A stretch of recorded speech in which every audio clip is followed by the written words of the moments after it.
এবং talking about Right. Identify, এই যে আপনি এতক্ষণ এই ব্যাপারটা বলেন, এই সেলফ মেড লিমিটেশন যে আমাদের ভেতর থাকে, আমরা আইডেন্টিফাইটা করব কিভাবে, সেটা আপনি কিভাবে বলেন?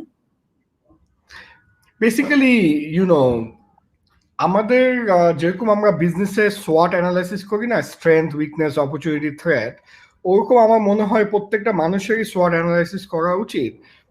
ইউ মাস্ট নো যে where is your strength and you must know যে ওয়ার ইজ ইয়োর উইকনেস, এবং ওই উইকনেসটা কি আসলে উইকনেস নাকি এটা একটা অজুহাত বা excuse. You must have clear idea. So এই কারণে আমাদের সবারই কিন্তু জীবনে মেন্টর দরকার।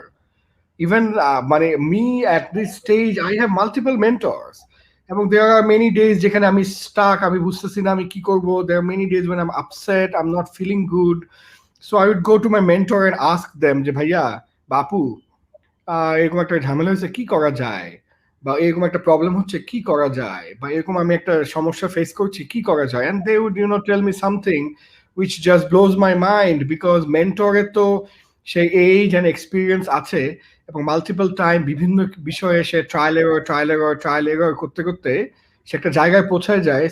সো তার নিজের জীবনে ট্রায়াল এররের কারণে যেটা হয়েছে, সে বলতে পারে what you need to do like this, you need to do like that, বা তুমি এখানে ভুল। সো আমি ম্যাক্সিমাম টাইমে দেখেছি যে বেশি না বুঝে মেন্টরের কথা অনুযায়ী যদি আমরা অ্যাকশন নেই, it always works. I mean absolutely, মানে I am telling you the truth. So ওই মানে সেলফ সোয়াট অ্যানালাইসিস করা, ভালো মেন্টরস রাখা, ভালো ফ্রেন্ড সার্কেল রাখা যারা আমাদেরকে সাহায্য করবে টু আন্ডারস্ট্যান্ড আওয়ার পোটেনশিয়াল, যারা আমাদেরকে অপরচুনিটি দেখাবে, নট প্রবলেমস, যারা আমাদেরকে উৎসাহিত করবে, নট নিরুৎসাহিত করে বলবে যে দূর দেশে কিছু হয় না, তারা বলবে যে আগে আমাদের দেশেই তো হিউজ অপরচুনিটি, বিকজ অনেক মার্কেট এখনো এমটি, রাইট, অনেক কিছু করার আছে, huge opportunity, unbelievable opportunity and potential. So এইভাবে বিভিন্ন মেথডে আমার মনে হয় you can identify what is a limitation.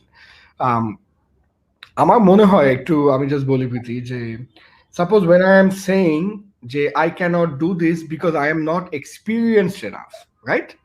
I cannot do this because I am not experienced enough. তো এটা একটা লিমিটিং বিলিভ বা সেলফ ক্রিয়েটেড নেগেটিভ থিঙ্কিং। হ্যাঁ, এটারই পজিটিভ ভার্সন হচ্ছে as because I haven't done this before, it would be a wonderful experience for me to try something new, so I should do it.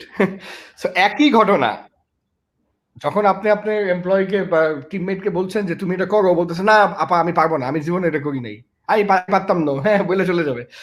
আবার একই জিনিসটা অন্য একটা employee বলতে পারে যে I have never done this, but if with your support I can definitely do it, এবং it would be a wonderful experience, ভুলভাল হলে বেশি বইকেন না, বলে সে এটা চেষ্টা করতে পারে। সো দেখেন, situation is the same, your reaction to the situation, your response to the situation would make you or break you as a person.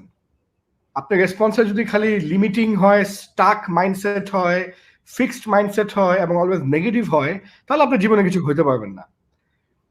আর আপনার রেসপন্স এবং রিয়াকশন টু দ্য সিচুয়েশনটা যদি পজিটিভ হয়, সাপোর্টিভ হয়, গ্রোথ হয়, okay let's try something new, তাহলে definitely you will grow, right? So এটাই আর কি, that's all I wanted to say. তো আপনি